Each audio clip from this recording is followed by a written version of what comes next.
Assalomu alaykum.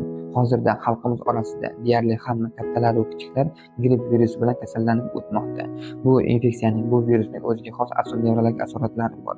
Bularga bosh og'rishi, bosh aylanishi, ko'ngil aynib turishi holatlari yuzaga keladi. Bundan tashqari asabiylik, charchoqlik, uyqusizlik, sababsiz yig'lash, agressiya, jahldorlik va shunga o'xshash belgilar yuzaga keladi.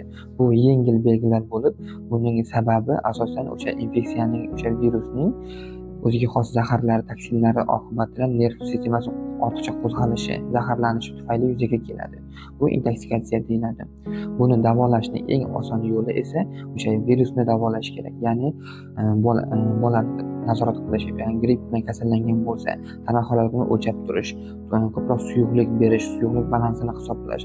Agar juda ham isitmalar ortib ketadigan bo'lsa, shifokorga murojaat qilish va virusga qarshi terapiyani olish kerak. Bu infeksiyani oldini olish uchun esa albatta grippga qarshi emlanish zarur.